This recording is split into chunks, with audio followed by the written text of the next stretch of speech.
أنفقوا في سبيل الله ولا تلقوا بأيديكم إلى التهلكة وأحسنوا إن الله يحب المحسنين তোমরা আল্লাহর রাস্তায় দান করবে আর নিজেরা নিজেদেরকে ধ্বংসের হাতে ঠেলে দিও না। তোমরা একে অপরের প্রতি ইহসান করবে, কারণ ইহসানকারীদেরকে আল্লাহ বড় ভালোবাসেন। সুবহানাল্লাহ পড়েন।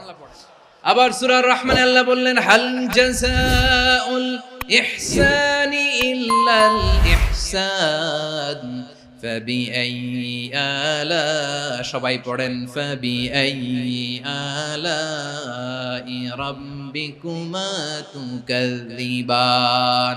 ইহসানের প্রতিদান হিসেবে ইহসানি হয়। বিশ্বনবী সুমামার প্রতি যেমন ইহসান করেছেন, সুমামাও ঠিক তেমন ইহসান ফিরিয়ে দিয়েছে। ঠিক কিনা বলেন?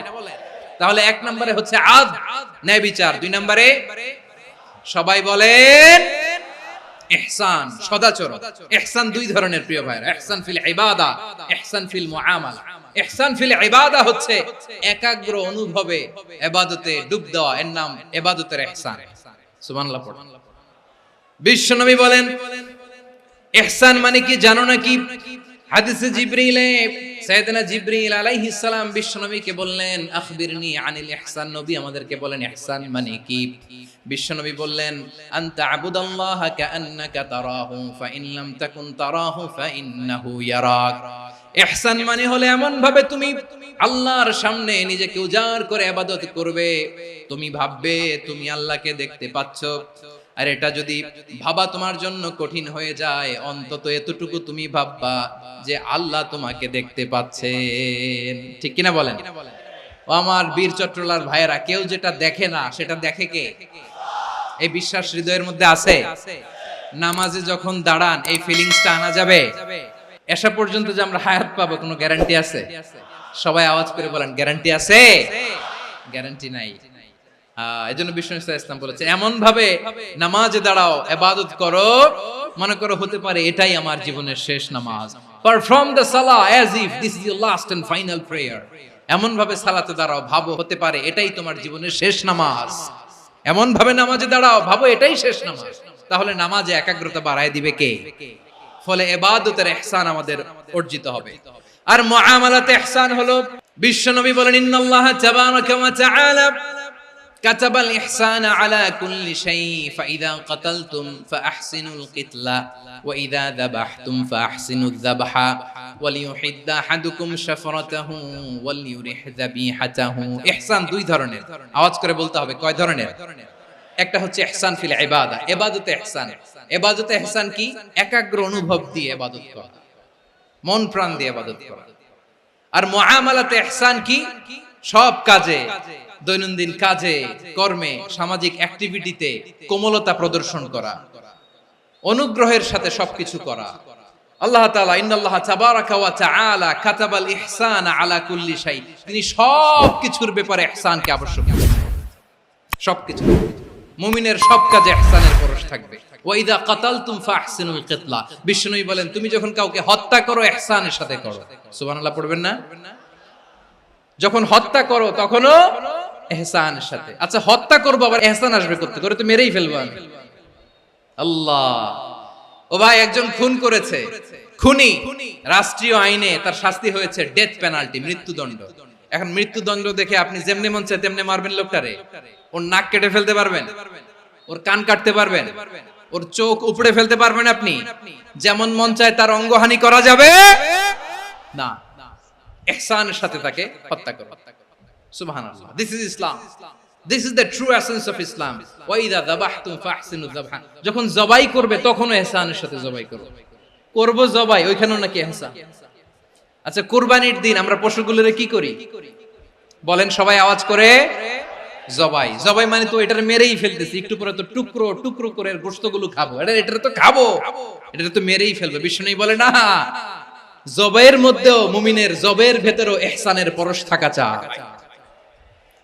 যখন জবাই করবে প্রাণীটাকে হাত পা টাইট করে বেঁধে নাও, ছুরিটাকে শার্পেন করে নাও, ধারালো করে নাও, যাতে অল্প সময়ে জবাইটা হয়ে যায়, প্রাণীটা যাতে কম কষ্ট পায়। সুবহানাল্লাহ পড়েন। দিস ইজ কল্ড ইহসান। আল্লাহ তাআলা যেমনি আদলের আদেশ করেছেন, ন্যায় বিচার, জাস্টিস এনশিওর করতে বলেছেন, সমাজে ইহসানের ব্যবহার, ইহসানের অনুশীলন তিনি করতে বলেছেন। এজন্য মুমিনের প্রতিটি কাজে, আমার চট্টগ্রামের ভাইরা আমার দিকে তাকান, খেয়াল করে শুনুন, মুমিন জীবনের প্রতিটি কাজে ইহসানের পরশ থাকা চাই। আমরা যেন আমাদের পরিবারের প্রতি ইহসান করি, আমরা যেন আমাদের কর্মচারীদের প্রতি ইহসান করি, আমরা যেন আমাদের কলিগদের প্রতি ইহসান করি, আমরা যেন আমাদের ভাইদের প্রতি ইহসান করি। মুমিন জীবনের প্রতি কাজে ইহসানের পরশ থাকার দরকার আছে না নাই? কথা বুঝতে পেরেছেন? তাহলে আল্লাহ তাআলার তিনটা আদেশ ছিল, কয়টা গেল? প্রথমে কি ছিল? আদল। 2 নম্বরে, 3 নম্বরে রব্বুল আলামিন বললেন ওয়া ইতাইদিল কুরবা, নিকটাত্মীয়দেরকে দান করো, নিকট আত্মীয়দেরকে দাও, যারা তোমাদের ব্লাড কানেকশনের আত্মীয় তাদেরকে তোমরা দাও। এখানে জেনারেলি বললেন দাও, কি দিব সেটা তিনি এখানে বলেন নাই, সেটা তিনি সূরাতুল ইসরার মধ্যে বলেছেন। আল্লাহ বলেন ওয়া আতিযাল কুরবা হাক্কাহ, নিকট আত্মীয়দেরকে তাদের অধিকার, তাদের প্রাপ্য তোমরা বুঝিয়ে দাও। দেখেন, একটা শান্তির সমাজ, একটা সমৃদ্ধ সমাজ, একটা মানবিক সমাজ গঠনের জন্য আল্লাহ তাআলা বেশি না, মাত্র 3টা অর্ডার, 3টা ভার্ডিক্ট তিনি জারি করেছেন। 1 নাম্বার সুশাসন, ন্যায় বিচার; 2 নাম্বার ইহসান; 3 নাম্বার নিকটাত্মীয়, যারা কাছের, তোমার ভেরি ক্লোজ রিলেশনশিপে আছে, তাদেরকে দাও। দাও, দিলে বাড়িয়ে দেয় কে?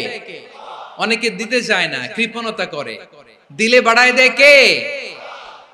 ও মিয়া, মদিনার মধ্যে সবচাইতে গরিব সাহাবী ছিল বেলাল রাদিয়াল্লাহু তাআলা আনহু। ওনার এন্টায়ার অ্যাসেট, সম্পদের পরিমাণ কতদূর জানেন? একটা লুঙ্গি।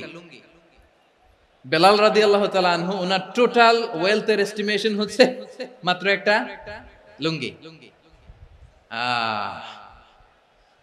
একটা লুঙ্গি, টোটাল ওয়েলথ এস্টিমেশন, টোটাল সম্পদের পরিমাণ বেলাল রাদিয়াল্লাহু তাআলা আনহুর কি ছিল?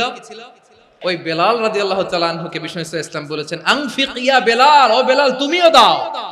ওয়ালা তাখশা মিন যিল আরশি ইখলালা, আরশের অধিপতির তো কোনো ঘাটতি নাই, তুমি দিলে ওই আল্লাহ তোমারে বাড়ায় দিবে। এজন্য আমার প্রিয় ভাইয়েরা, দিলে কমে না, দিলে বাড়ে। অনেকে ধরে রাখে, নতুন কিছু নিতে পারে না, হাত দিয়ে যেটা ধরে রেখেছেন এটা দিয়ে দেন, বড় একটা ধরার সুযোগ পাবেন। জোরে বলেন ঠিক কিনা? রব্বুল আলামিন বললেন 3 নাম্বার আদেশ হলো তোমাদের প্রতি সমাজটারে কেমন করে মানবিক সমাজ, সুন্দর সমাজ গড়বা। 3 নাম্বার আদেশ হলো ওয়া আতিদাল কুরবা হাক্কা, নিকটাত্মীয়দেরকে তাদের প্রাপ্য বুঝিয়ে দাও। এই নিকটাত্মীয়দেরকে তাদের অধিকার বুঝিয়ে দেওয়া, প্রাপ্য বুঝিয়ে দেওয়াতে আমাদের গাফলতি আছে না নাই? অনেকে দেখবেন অনেক আল্লাহওয়ালা, তাহাজ্জুদ গুজার, সেজদা দিতে দিতে কপালে কালো দাগ ফেলে দিছে, সে তার বোনের হকটা আদায় করে নাই, আছে না নাই? অনেক বড় হাজী সাহেব, বিশাল লম্বা দাড়ি, ছেলেরে সব দিয়ে দিছে, মেয়েরে কিছু দেয় নাই, মেয়ের হক আদায় করে নাই, আছে না নাই? এই হাজী সাহেবেরা, এই আল্লাহওয়ালারা কিয়ামতের ময়দানে আটকে যাবে। আপনি অন্যের অধিকার নষ্ট করেছেন, তাদের রাইটস কে ভায়োলেট করেছেন। এজন্য আল্লাহ তাআলা বলেন, কারো অধিকার যদি কেউ নষ্ট করে, ওই সমাজটা মানবিক সমাজ কঠিনকালেও হতে পারে না। এজন্য 3 নম্বর আল্লাহ বললেন ওয়া ইতাইদিল কুরবা, নিকটাত্মীয়দেরকে দাও। কি দিবা? তাদের অধিকার দিয়ে দাও। বোনের অধিকার বুঝিয়ে দাও, মেয়ের অধিকার বুঝিয়ে দাও, ফুফুর অধিকার বুঝিয়ে দাও। দেখবেন অনেক মায়েরা ছেলের পাতে মুরগির রান দেয়, মেয়ের পাতে দেয় মুরগির ঠ্যাং। তো মেয়ের কি মুরগির রান খেতে মনে চায় না? মনে চায় না? এমনটা করা যাবে না। নিকটাত্মীয়দেরকে অধিকার দিয়ে দাও, নিকটাত্মীয়ের সাথে সুসম্পর্ক রাখো। আদেশটা কার? এজন্য প্রিয় ভাইয়েরা, জীবনে যদি বারাকা অর্জন করতে চান, নিকটাত্মীয়দের সাথে সুসম্পর্ক রাখতে হবে, তাদের জন্য উপহার পাঠাতে হবে।